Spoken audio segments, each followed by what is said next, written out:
Test 1 2 test 1 2 Turn around and do it. test 1 2 1 2 3 1 2 Okay, 3 now really crouch down and do it.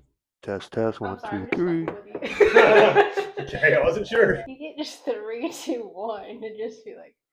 Well, I gotta do it on this so you know when to. Is Charlotte the best home team that's ever existed in the MLS? This and a lot more to come on Charlotte for the Week. What is going on, everybody? Happy Friday. I'm sorry, you really catch me off guard with the. I'm sorry. What's up, everybody? You're gonna steal my thunder? Can't be stealing my thunder. What is up, everybody? It is Friday. You know what that means. Your favorite time of the week. We're back in Charlotte for the Week, and I say we this time for the very first time as we introduce young Goat over here, the producer behind the scenes, the one doing all the editing, our favorite Miss Gabby Mina. What's going on, Gabby? Not much. Just working and dealing with you. Dealing with me is right. Just thought it made sense to add a little bit more commentary to it. I think you guys are probably tired of seeing my face on here for 30 minutes every week, so wanted to add a little bit more color to it. So that's where we're at. And so we'll jump right in, I guess. What's leading us off this week? Is that a racist joke that you made? Color? Could have been. We'll cut that. Okay, and kind of opening it up with the new news presented by Sir Minty himself. What do we have this week, Gabby? All right, this week, unfortunate news to start out with. Unfortunately, Doumbia underwent a hamstring injury against San Diego, so not looking too good for him, especially since we just signed him recently. Nathan Burns also potentially out for 6 to 7 weeks. Not looking too good for him either, especially considering he was kind of picking back up in terms of performance recently. On a better note, we do have a new defender that we acquired a few days ago because it's a Friday. His name is Jaquil. Mark keeps calling him Jaleel, but it's Silent Jaquil. K. Silent K. Silent Killer. Yeah. In addition to that, Dean Smith is Coach of the Week. So way to go, Dean Smith. That's the gaffer. Rivet is also on the Team of the Week. So way Got to his go, first Andrew goal Rivet. of the season, or first goal of the career, yeah, I guess, for him in Team of the Week. Yeah, that's amazing. Definitely a standout player for the week, for sure. Absolutely. Those are good notes, Gabby. And yeah, just to kind of piggyback on those. So yeah, obviously Doumbia picking up the hamstring injury. Those sometimes last a week, sometimes 4 weeks, right? So hard to know exactly how long to expect him to be out. Nathan Byrne, he got the back surgery, the disc, he had a bulging disc, I guess, in his back, went ahead and got surgery on that. And so, yeah, 6 to 7 weeks is the timetable, at least that Coach Dean Smith gave us in the press conference. So I think it's safe to go by that. Yeah. And of course, those two moves are what led to that third player news, right? So they signed, give me his name again. Jaquil. I'm going to say Jaleel the whole time. I apologize to Kill already. I mean it. But yeah, that's just, I don't know. I'm not reading that K for some reason. But yeah, they acquired him on Wednesday. Paid $100,000 money for him. Looked him up on Transfer Market because that's what any good, journalist like myself would do in that situation. Looked pretty good. He's only 20 years old, so a younger guy. Don't know what the plan is. I mean, I thought Scardinia, more on him later in the show. I thought he did really well at right back when he was pressed into service. But, this guy seems exciting. He's already played for the Canada international team. So, really? So, seems like he could be a promising player, but that's all we have for the time being. So, hey, young guy, young flex. Yeah. Young goat. We'll see how it goes. Okay, and going into a brandly new minted segment. Well, before you get started, let's kind of talk about where this all derived. This is my idea. What did he say? Okay, So- yeah, this is all from the rip, so I'm learning just like you guys are right now. What's up? Mark told me that I have the best opinions on Charlotte FC, and I'm actually his inspiration from where he kind of gives you guys all of this feedback regarding the team. True.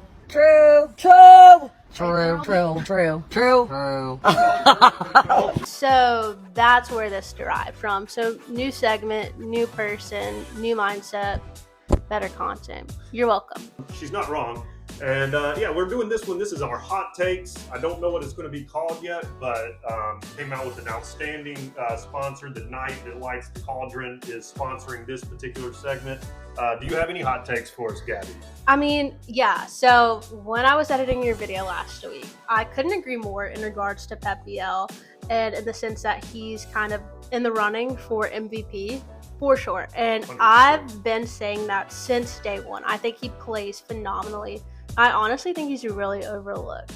But with that being said, I think his biggest competition is on his team. I think it's Christian Kalina. I really do. Whoa! Okay. I mean, yeah. I'm not like a Kalina stan, right?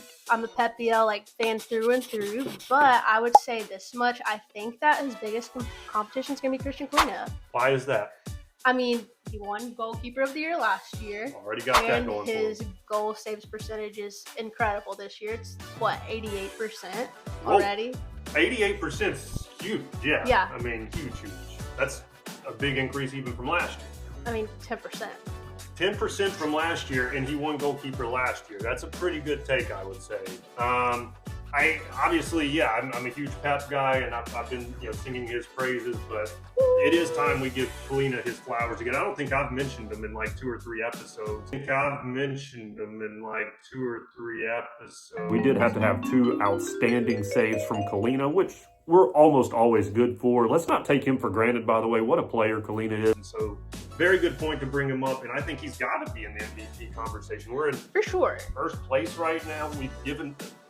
Apparently, we've conceded the most shots in the MLS, from what I understand, so far this season. And obviously, he saved the most. Kalina saves. It was Easter weekend, after all. Whoa, now. But he was obviously great, and he is great, and has been throughout. For me, I still say Pep, and the reason why is, again, to me, we can attribute a lot of Christian Kalina, the defensive structure in which we play. I think just leads to a lot of longer distance shots. Not saying that, I mean, he obviously comes up with 1, 2, 3 amazing saves a game, but a lot of the saves he's making is just a function of how the defense played, and ball's just kind of rolling into him. So that may be a little bit of it. Yeah, no, I can agree with that. He's got to be up there, though. I mean, 88% save, definitely far and away ahead of everybody else in the league. For sure. That's at least 6% higher than what everyone else is. I mean, that's huge. I mean, 6% in the MLS might as well be at 2 miles. You know what I mean? So that's a big difference there. Okay, and then, your hot take kind of inspired me. I think I have my own hot take now. Charlotte has played 5 home games this year. Charlotte has won 5 home games this year. Charlotte won the previous 3 home games last year, which I'm not great at math, but 5 plus 3, that's 8. That's a very long win streak for home. Who has the longest, or what do we think the longest win streak in the MLS history is? And we think we can get there. I think we're not going to lose this year. So I'm going to just say 9. Play it safe. Maybe we can break it. That'd be awesome. Then we're going forward to this week. Yeah. That'd be great. What do you think? I'm going to go a little higher, but not much. I mean, it's hard to win games in the MLS. I'm going to say 14.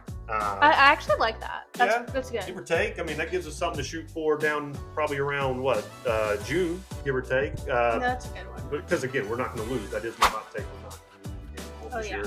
What is? I mean, I'm just curious. What is? Can we use the fancy Google check to look at what that answer is? All right. So it looks like it's Houston with a 30-game win streak from 2011 to 2013. Okay, that took me back. Yeah, I wasn't ready for a 30-piece. That's a lot of games to win in a row. Way to go, Houston Dynamo. You said 2011 to 2013. Boy, shout them out. What a streak that is. It's going to take. Well, if Charlotte wins all of the rest of their home games this year, we'll be in striking distance by the end of this season. Oh yeah, wow, I mean. The streak was ended by Sporting KC back in the day. I mean, and they were pretty decent then. I think that would have been Berhalter probably coaching the KC team at that time, the former U.S. coach as well. So that does make sense. 30 games. Well, hey, Charlotte's at 8. That's a big streak. That's our longest streak in history, but we're going to look to continue it, obviously, moving forward again, because we're not going to lose a single game this year, and that's your hot take. All right, moving right along. Now we're into kind of just going around the league, right? Let's figure out who's winning, who's losing in the league. Let's get some scores, some standings, and figure out what's going on around Charlotte. So, Gabby? Yeah, so Austin, LA Galaxy. Austin won 1-0. Columbus. Galaxy still haven't won a game this season. Wow. Okay. Yeah, I mean, you just said LA Galaxy was great back in the day. How the tables have turned. No kidding. Okay. So Columbus, Miami. Miami won 1-0. Charlotte, San Diego, of course, 3-0. Charlotte won. More on that one later. Montreal and Orlando, 0-0. No.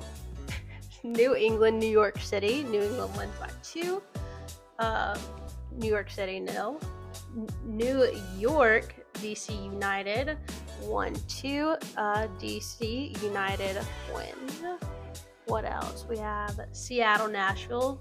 Seattle 3, Nashville 0. Philadelphia, Atlanta 3-0. Atlanta cannot buy a win this season. Wow. I mean, they spent near $40 million in the offseason, and this is every result. Yeah, this is not a good return. No kidding. Okay. Any others, or is that was Yeah, so we've also got Chicago, Cincinnati. Chicago 2, Cincinnati 3. Houston, Colorado 2-2. St. Louis, Vancouver 0-0. Minnesota and Dallas 0-0 again. Salt Lake and Toronto 0-1. So Toronto pulling out that win. Portland and LAFC 3-3. High scoring game, but no win there for either one. San Jose and Kansas City 3-5.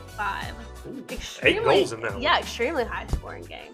So it's a fun one. West Coast getting some numbers there. Obviously, the big headliner out of that entire group would have been the Columbus Miami game. Those, with Charlotte, obviously 2 of the top teams in the East. I actually did go back and watch that game after the Charlotte one. I watched that one on Sunday, and wasn't a great game, to be honest. 1-0 maybe even suggests that, but yeah, it was just kind of it felt like both teams were just too respectful of each other, rather, right? They didn't seem to really be at full bore, in my opinion. So kind of a lackluster game, but it is what it is. Those are 2 great teams nonetheless. So appreciate that. What about the standings? Where does that bring us to the standings? Yeah, so conference standings, drum roll please. First in Eastern Conference for the first time ever, Charlotte FC. Way to go. Big round of applause. Huge accomplishment for the guys in black and blue. So very impressed with their performance this season. Not that I didn't see it coming, but it is still really cool to see. So. Impressive, super impressive. First place, yeah. I mean, what else can you say? Love that. Never seen it before, but get used to it, right? I mean, we're not going to stop now. So first place for us. Where are all the rest of those losers at? So we've got Cincinnati in 2nd, Miami in 3rd, Columbus 4th, Philly in 5th, Nashville 6th, Orlando in 7th, Chicago in 8th, New York in 9th, New York City in 10th, New England in 11th, Atlanta in 12th. Honestly, really sad to see our biggest rival sitting in 12th. But it is what it is. Don't hate to see it. DC United 13th, Toronto 14th, and Montreal do better. 15th place. Well, we knew that. Yeah, we played them a couple weeks ago, and yeah, they were last place then, and not much has changed. Last place now. Yeah. What about the West? Western? So out west, we've got Vancouver leading the pack in first place, kind of by a significant amount. If you want to be honest, in terms of points, they've been rolling all season. Yeah, we talked on them last week. They continue to win every single game. So they're great. Yeah, Austin in 2nd, Minnesota 3rd, Portland 4th, Colorado 5th, San Diego still sitting at 6th, which is honestly first year really not bad performance from them. LAFC 7th, Seattle in 8th, Dallas 9th, San Jose 10th, Salt Lake 11th, St. Louis 12th, for Kansas City in 13th, Houston in 14th, and LA Galaxy in 15th. So best to worst in one season. I know that. Yeah, the big takeaway there. You said Austin 2nd. Is that right? Yeah. Wow. Yeah, I mean, I knew they were better this year. They similar to Atlanta in the offseason, did make some acquisitions. They spent a good amount of money. I mean, clearly theirs paid off. I would say it sounds like theirs paid off quite a bit better. At least, I always preface this, right? This is week 9. We still have a whole 2/3 of the season to go. But so far, it seems like their money is being spent quite a bit better than Atlanta's is, at least at this point. So, yeah, appreciate that. Those are good standings. Yeah, appreciate that. On to the next. All right, moving forward now into the recap of last week's game, the part I've been really most excited about to say throughout, because boy, was last week amazing. I mean, it was definitely, I've said this probably 3 or 4 times, and you guys are like, yeah, sure. He said this all Friday night. Not Friday night, Saturday night. Kid you not. I had to listen for hours. Charlotte's the best team ever. Yeah. We're the best. Well, we're so unappreciated. Hey. The city don't know what they've got. It's all true. Hours. That's what we're here. I'm doing. But you're right. You're right. Yeah, because we need our people to know this team right here is something. And this performance, though, just specifically for this, again, I've probably said it 3 or 4 times.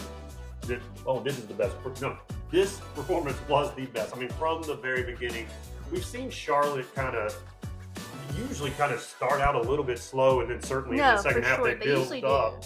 But this game, I mean, we saw them pressing right from the beginning. I mean, Pep Biel had a press, I think, in the 2nd minute. We darn near scored a goal right there. We did score a goal in the 10th minute. I mean, just started out on fire. Took control from the beginning. Do we have any stats maybe to kind of help back this up yet?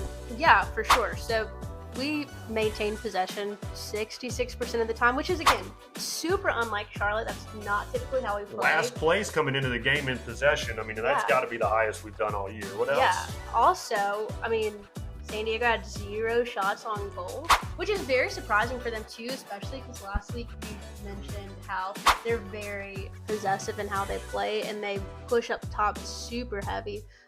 So very surprised by that. Yeah. 6 shots, 0 on goal, but still. That's that's awesome. I mean, 0 shots on goal. I mean, again, we've given up a lot of shots this year that I talked about earlier in this own video. Wasn't the case this week. Like I said, they were just pressing from the front. Now, San Diego did get a red card in this game, so they were playing with 10 men, but that wasn't until after we scored our 2nd goal. I mean, they were dominant from the beginning, really. I mean, a couple of players to highlight from the game. Obviously, Pep Biel. I mean, he assisted, Liel Abada right there at the beginning of the game. I mean, another beautiful assist. He kind of just took the ball off of the defender, and then there was 3 or 4 defenders right in between, and he just slipped it right behind him, and then all Abada had to do was that right footed tapped in. So great performance. He is now at 9 games played, 9 goal contributions, right? 3 goals and 6 assists. Continues that MVP train that we've been talking about for the last couple of weeks. Another big performance for me. I guess we'll go ahead and just transition this one right into the stock up, stock down. Nick Scardina, right? He came in, actually kind of an interesting take. So for the first time ever, the 2022 draft class for Charlotte, all 4 players were on the field at the same time. Oh, I didn't know that. One happened to be for San Diego, Hamady Diop, because we had traded him in the offseason. But then all the other players from that draft class were on this field, which you don't see that in the MLS very often. MLS draftees are kind of hit or miss, I would say. So to have all 4 of those players on the field at one time was great. But Scardina going against, again, a player that I highlighted last week on the program, Chucky Lozano, again, a Mexican international player, very highly rated. First start for Scardina. How's he going to perform? I mean, solid, just solid. The team around him did a lot to kind of support. He didn't have to just handle Lozano on his own. But I thought he was just fantastic to be able to thrust into that position and perform the way that he did. Yeah, extremely impressive. Yeah. And again, everybody was performing, amazingly. So this next part is super duper hard for me, where I go to the stock down. How do you have a stock down in a 3-0 victory where they had 0 shots on goal? Pretty hard to do, but I want to keep the show. I gotta make the hard decisions. And so we gotta say Suleiman Doumbia for this week. Unfortunately, he picked up an injury, so that makes me feel even worse about putting him on the stock down. But somebody's gotta be, the tribute. You could argue Zaha, but because he didn't score yet again. But I thought he created a lot of opportunities. I thought he actually played a decently well game, just didn't get on the score sheet, unfortunately. I mean, I think that this was probably Daha's, like, one of his better games this season. I wouldn't disagree. Yeah, I mean, subtle, a little bit subtle. You know, usually he's kind of a loud player out there. He was in the background. He was doing what he needed to do, and yeah, really, had the defense kind of focused on him where the other players could shine. And so I didn't think he was bad. Like I said, Doumbia to me, it's not that he did anything bad. Again, nobody did on the team. He was a little bit more invisible, and obviously had to get subbed off with the hamstring injury. So that in and of itself is why you get your stock sent down a little bit, I guess. I mean, I'd agree with you. Let's say he never had the hamstring injury, still wasn't too big of a standout player in comparison to how everyone performed individually. Hate to see him get hurt. Absolutely. But overall, like we said, I can only say great so many times, but that's absolutely what that was. That was a great performance. Is that style of play sustainable for Charlotte? I'm going to be saying that every week.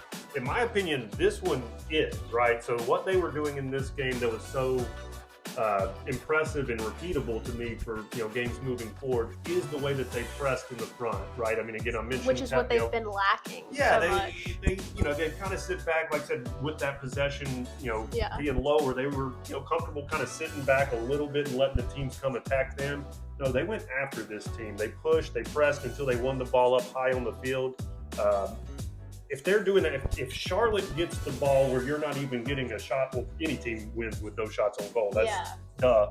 But at the same time, the reason why that happened is because we were pressing them so much higher. Like, we've been kind of more of a trap team. We let teams come to us. They'll make a shot, and then boom, we beat them on the counter.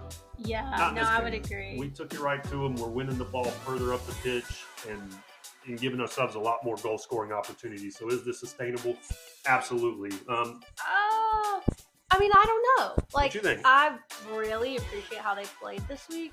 I mean, but I really think a lot of it had to do with their confidence. With San Diego being such a new team to the MLS, I mean, this is their first year. Yeah. And I think that's Charlotte's biggest thing with how they play up top is, like, their lack of confidence, because they know defensively they are so strong and they can rely so much on those, like, really powerful defensive players.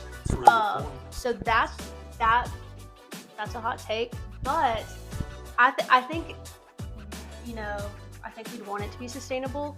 However, I don't know if we'll see that from them much moving forward. As much as I would like to say that that's what will happen, obviously they have a ton of, they have much more confidence at home, clearly, but I think they played a lot better than how they usually do in terms of the offense, simply because of how confident they were with playing against such a young team. I mean, last week you said that our guys were the oldest team in the MLS, and their team, San Diego, being the youngest. I mean, so I think that was a huge attributor.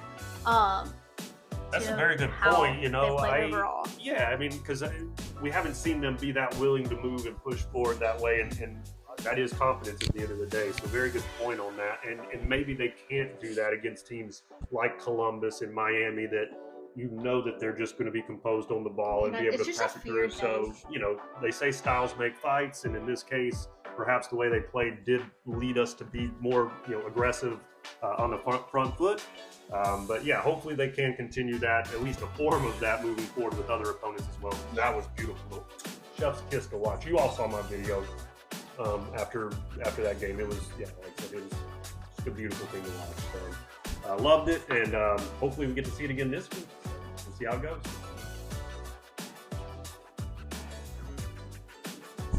All right, and now back with our saving our best for last, because I'm the only one on the screen again, so we know that's how you prefer it. Just kidding. Just kidding. But no, this is the preview time. This is kind of what started it all. So preview this week, Charlotte FC back at the bank this week, 7:30 Saturday night. Be there. If you don't already have plans, make them. It's going to be a great time. Charlotte's got New England Revolution coming in this week, another one of those teams that do have a mascot at the end of their name. So just kind of to highlight a little bit about New England. Last season, they finished 14th out of 15 teams. So you don't have to do much math to see that's definitely a UE type team. They're only 11th so far this season, so not much better. However, we do want to pause. This isn't just going to be a walkover for Charlotte, in my opinion. It could be, but I don't think that's going to be the case. New England does have a very well-respected coach in the MLS. His name's Caleb Porter. This is his second season at New England, so last season was a rebuild for him. He didn't have any of his players in there, so hard to judge him on that. He did sign a couple players in the offseason, most notably a player named Campana from Miami. Signed him for, I think, $2 million, striker. And Caleb Porter has won an MLS Cup. So this guy, and matter of fact, he won an MLS Cup in his second season at his previous job. So this guy knows how to coach, absolutely. And I think, you're starting to see New England turn it around. Again, they have won 3 out of their last 4 games. So they are coming in on a bit of a good stretch, even though, like I said, the standings may suggest otherwise. What you're going to see, like Caleb Porter, one thing that he is very consistent in his setup. You can pretty much bank on them running a 4-4-2 formation when they are on defense. He's done that every single game of every single season, it seems like. Anytime I put on the film against Caleb Porter, I guarantee it's going to be a 4-4-2 defense. When they do get the ball, they tend to be a little bit more fluid, though. They like to drop midfielders back into the defensive line and push their wings, their fullbacks up the field. They like to drop their strikers very similarly to, what we saw out of San Diego last week. Like I said, they like to move players around. They like to try to find an extra player, overload a side where you don't have the defense there, and then that's where they'll go attack. How do we beat that? Well, in my opinion, we beat that the same way we beat San Diego last week, right? They play fairly similarly on the offensive side. So that high press that worked so well for us last week, I think that's going to work for us again this week, right? I think that's exactly what we want to focus on doing this week. Getting the ball while they're trying to make those fluid, kind of random, we'll call them runs, right? They'll be a little bit out of position. If we can steal the ball while they're out of position, then we're marching down the field and scoring the goals. So again, I do think New England has a very good team, and they are on a pretty good run right now. But they aren't on the run of Charlotte, and they don't have the talent of Charlotte at the end of the day, right? So what's my prediction? We're at home. We're going to win. We've already told you, we're winning every home game. So this one is a home game. We got to win it, right? So my prediction for the score, I like the way we're running it right now. I think we're going to put up some goals. I think we'll put up another 3. New England's only scored 5 goals on the entire season. So they're going to, in my opinion, find it quite challenging to go against our defense. I can't see them getting more than 1. I can't see them getting 1, actually. 3-0 Charlotte. I wrote 3-1. I'm going 3-0. I've convinced myself. Another 3-0 victory for the Crown this week. Goal scorers, I think we'll see Ajman get 1. I think he'll be able to run in behind when we do get a steal. Pep Biel, how do you take him off the score sheet right now? He's going to get himself 1. I'd love to say Zaha again, but I kind of like the scoreless Zaha last week. I like that vibe from him. But let's see him get 1 this week, though. We want to keep him scoring. That is what we brought him in to do, after all. So yeah, those are not 3 very original players to pick from, but I think those are our 3 goal scorers this week. So again, Abada, Biel, and Zaha, 3-0 for the Crown as always. We'll see you at the bank, 7:30.